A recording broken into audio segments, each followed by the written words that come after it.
Yo, what's going on, guys? So today in this video, I'm gonna be talking about John Cena versus Gunther, and pretty much I'm gonna be talking about the result that happened, at the end of the match because that's pretty much the big topic here. And I didn't make the video immediately. Like, I should have made the video like 3 days ago, but I don't know. I just didn't do it. I made like two posts about it, like videos, just regular videos, but I didn't like talk about it or anything. So pretty much that's what I'm gonna be doing here. I'm gonna be talking about the freaking finish of John Cena tapping out to Gunther. And so hopefully you guys enjoyed this video. And pretty much, yeah, Gunther, he made John Cena tap out. And if you guys saw like literally my last video about Gunther, I literally said it's bad enough to have Gunther be his last match, but to have him tap out, have John Cena tap out to Gunther, I literally said, bro, that's the one thing you can't do, bro. That's even worse than having Gunther already be his last match. But now you're gonna make John Cena tap out to him? It's like, bro, I literally said that should not happen. And that's exactly what happened. And it's like, bro, why? Why did we need to make John Cena him tap out to Gunther? Why did we need to make him lose to begin with, let alone tap out? What does Gunther gain from this? Like, it's like people are saying, oh, he's going to be a mega heel now and he's going to get a big push. What big push? First of all, being a mega heel, he didn't get booed as much as Triple H whenever Triple H came out on Saturday Night's Main Event after the match had happened with Gunther and Cena. Like Gunther, he got booed on, Monday Night Raw last night a good amount, but it wasn't nearly as much as Triple H. He Triple H, when he came out after the match, he got booed relentlessly by all the fans. All the fans were just attacking this guy. So people are saying, oh, this it's a good thing because Gunther's going to be a mega heel now and he's going to get a big push.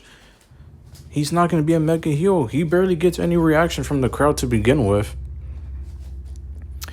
Also, Gunther, what big push are we talking about?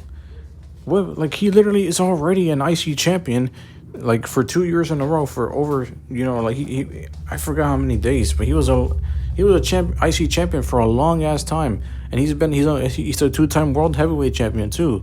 So what big push are we talking about? Like, the only thing you could say he hasn't won is, like, what, the fucking WWE Championship? And we know he's not going to win that from Cody Rhodes. Come on, bro. Like, we know he's not gonna go ahead and win the Rumble or the Chamber and win that from Cody Rhodes. Come on, bro. Gunther, like, he's even with him being pushed as one of Triple H's favorites, because he is. So, obviously, Gunther's going to give him that push. But even he's never been pushed to that extent where he's, like, winning the WWE Championship. He's never been put in that position because he's just not... Triple H, even him doesn't value him that much, clearly.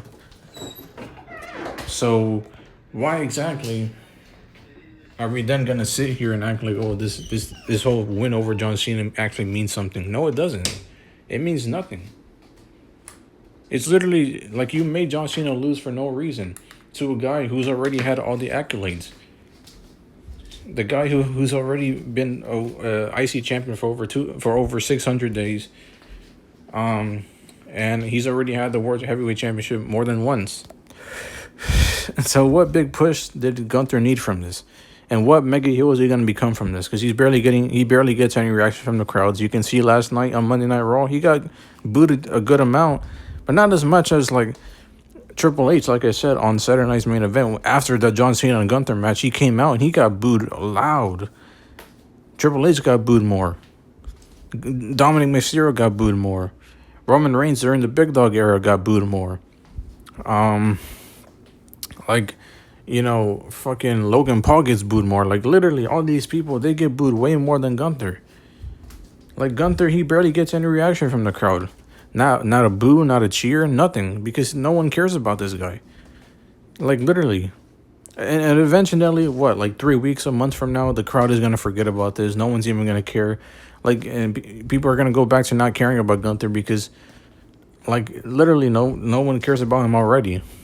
You know, so literally 3 weeks from a month from now, the crowd is not even gonna boo him as much anymore. And this would all be, like I said, this would all be for nothing. It's already is for nothing, but it's gonna be even cemented more as nothing when literally the crowd is not even gonna give a damn anymore. Like, no one's gonna really be talking about this like a month from now, let alone booing him for a month from now. Like, literally. So this whole narrative of like, oh, Gunther, it was a good idea, you know, to make John Cena tap out to him and lose them because, you know, Gunther's gonna be a mega heel now. He's gonna be a big heel. He's gonna get so much heat, and you know, now he's gonna get a big push. Like, all of that, you know, it doesn't make any sense, you know. And like, you look at it from this perspective of John Cena's last year, his retirement tour, it was trash. It sucked. Because at the end of the day, like, all we really got from John Cena's retirement tour was, he turned heel, right? And as soon as he turns heel, like, that was a big shocking moment, which we already, The Rock pretty much already confirmed, and even John Cena, they both confirmed that was all done for shock value. You know, they wanted to create a big moment because they wanted to get viewership and money and tickets, and, they wanted to bring people back to the product. And so they wanted to, people to really tune into, the Chamber and Mania. So that's why they turned Cena heel. So literally, this whole narrative of like,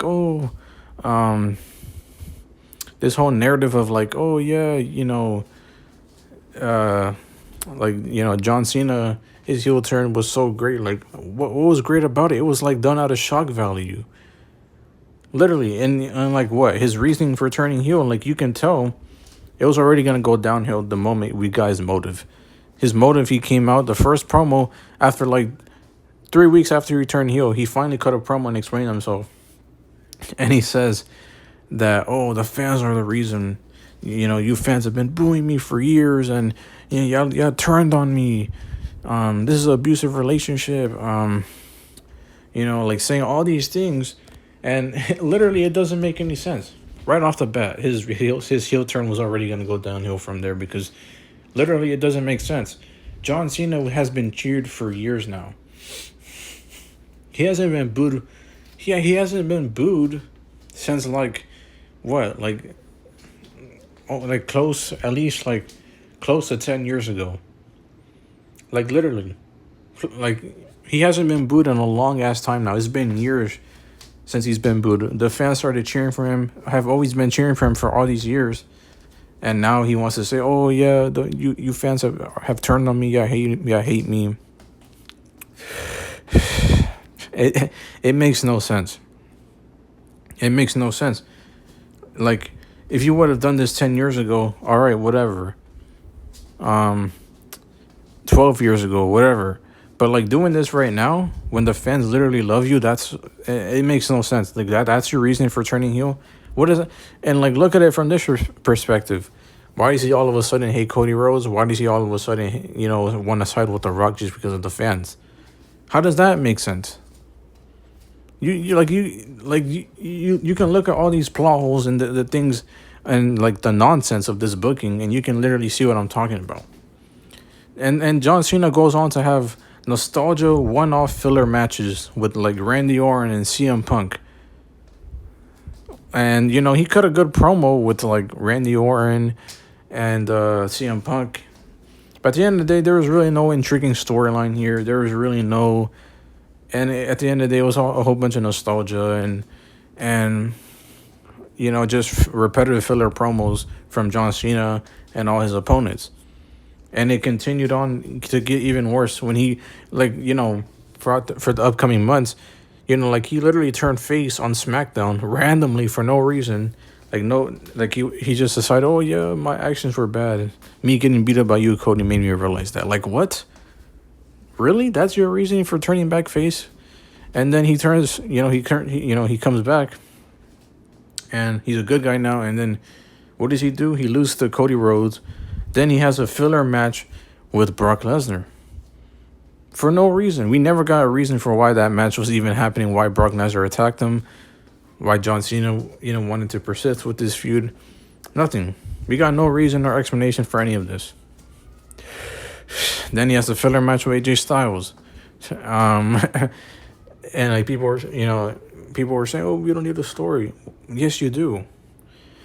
And then he has a match with his last match on Raw was with the what's it called, the Judgment Day, literally, the Judgment Day of all people. These jobbers who do nothing. That was his last match on Raw last month, and then he wins the IC title from freaking Dominic, which was a great moment. But then they had a rematch, and so then they ended up fighting again. Like, why?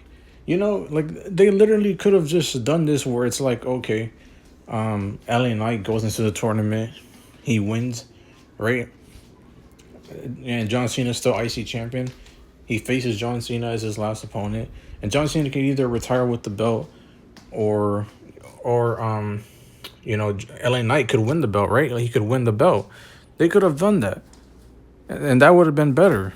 But no, they decided to go with Gunther, and they decided to make John Cena tap out to him. Like, bro, are you serious?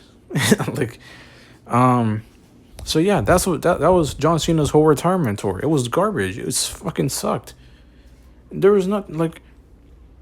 At the end of the day, man, like, we got some epic moments, right? Whatever. But at the end of the day, it was overall garbage. A whole bunch of filler, a whole bunch of just nostalgia cheap pops and repetitive, nonsensical booking. That's all it was. There was nothing good. Overall, there was nothing good about it. The retirement. And then now we have him tapping out to Gunther. And like people are saying, oh, like I said, people are saying he's gonna get a big push from this. Like, first of all, like I said, he doesn't need it, but also, no, he's not, because you can, and I have proof of that, because literally on Monday Night Raw, he literally came out and all he did was say, "John Cena, I made you tap out, and I beat you in the middle of the ring, and And John Cena tapped out like a little bitch." Like, that's literally all he said. That's all. That's literally all he said. Then Adam Pearce tells him to leave. Then he gets confronted by these jobbers who barely show up on TV, Tozawa and Otis, and AJ Styles, who's also doing a whole bunch of nothing. But and in a meaningless tag team, AJ Styles, he's confronted by all these people and then told to leave. Setting potential, filler matches with AJ, Otis, and Tozawa. That's all we got. Then he left home, and that's it. So that's my proof already that he's not gonna go anywhere from this whole beating John Cena thing. It means nothing. This doesn't mean he's gonna get a push now all of a sudden, bro. This means nothing. He's gonna go back to just being, go back to just being his boring normal self. That's literally what he does. Like, literally, he. Like Gunther, he cuts the same promos every time. He literally just says, "Oh, I'm going to beat you, I'm going to chop you, I'm going to choke you, I'm going to drop you like a wet towel, and then I'm going to maul you, and then I'm going to beat you in the middle of the ring." Like that, he says the same stuff over and over again. The same things. I'm better than you. You were not on my level. And yeah, and I'm the best, and that's pretty much it. That's all his promos are, bro. It's just the same stuff over and over again. So at the end of the day, what did we gain from this? What did Gunther gain from this? What did John Cena gain? What did the fans gain? What does the WWE gain? Nothing.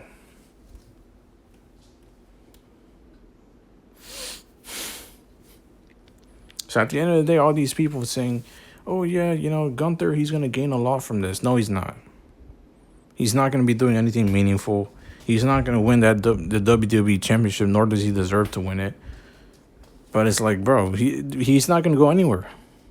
So this whole, him beating John Cena and making him tap out was meaningless.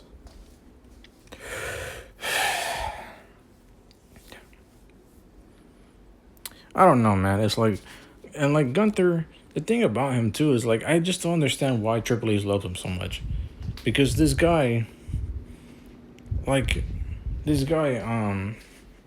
has no great physique. He cuts no good promos. He has no charisma, and he does no good matches.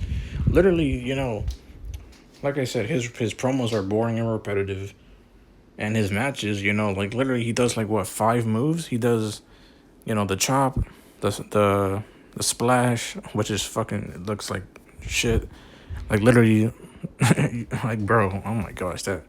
Anyways, so yeah, he does that. He does the power bomb, he does the chop. So he does the chop, the sleeper hold, the power bomb, the clothesline, and the splash. Yeah, those are like his 5 moves pretty much. It's like the most generic, moves that you've seen wrestlers do throughout the years. The most generic moves. And which one is his finisher? He doesn't even have one. They could all be his finisher at any given moment. But at the end of the day, it's like his wrestling moves are just the same. This repetitive, generic, boring. He moves slow as hell in the ring. His matches just suck. They're boring. They're repetitive. Like literally. And he has no great physique. He cuts no good promos. Like I said, his promos are all, rinse and repeat. So why is this guy being so heavily pushed all the time by Triple H? Why is he so favored by him? Why does he need to gain everything?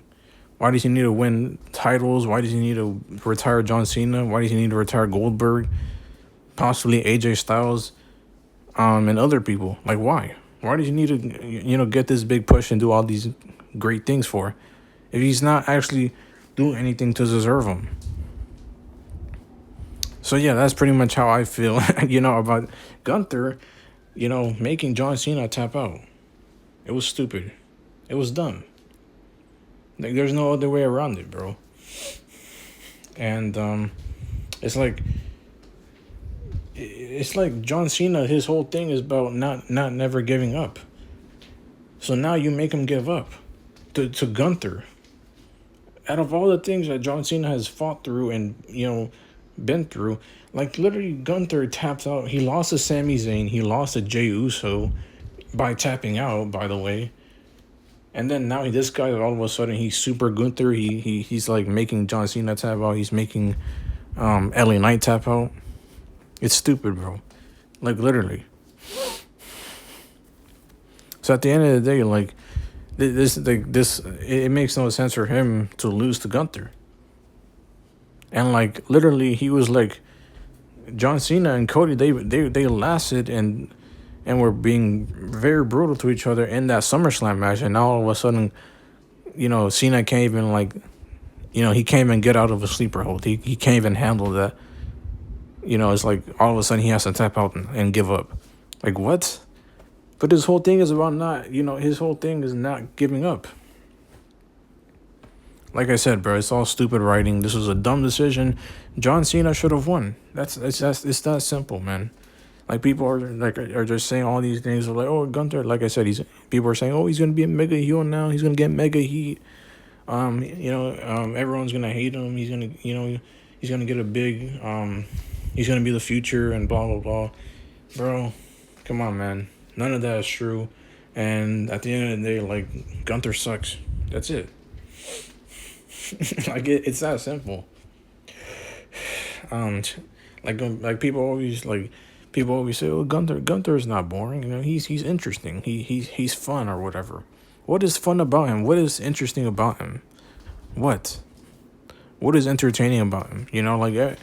Like you notice how all like the pushed wrestlers who get so much hate, at least online, right? Or even just like from the crowd in general, like the crowd who do boo these people, that are over pushed. But just the fans in general who don't like these over pushed wrestlers like Gunther and or like all the popular wrestlers that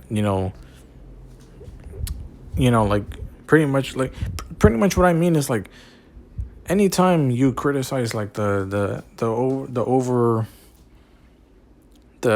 celebrated or over pushed wrestlers like Jey Uso or Gunther or Cody, or like freaking who else, or like Rhea Ripley. Anytime you like you like say anything negative about them, it's like all of a sudden their fans are like, oh, these people are always saying these things, these negative things about them, but it's not even true. You guys don't know what you're talking about. It's like, bro, then explain to me how they're so good. Explain to me what makes them so great. What good promos are they doing? What good matches are they doing? What good stories are they telling? What exactly makes them so special? And it's like either I get no response or these people don't even like, these people give me an explanation that doesn't make sense. So at the end of the day, it's like just because, we as the fans don't like the over pushed wrestlers or the over celebrated wrestlers doesn't mean that we're all of a sudden wrong, and we're the minority and our opinions don't mean anything, and and like we're wrong all of a sudden. Like, no, that's not what it is, bro.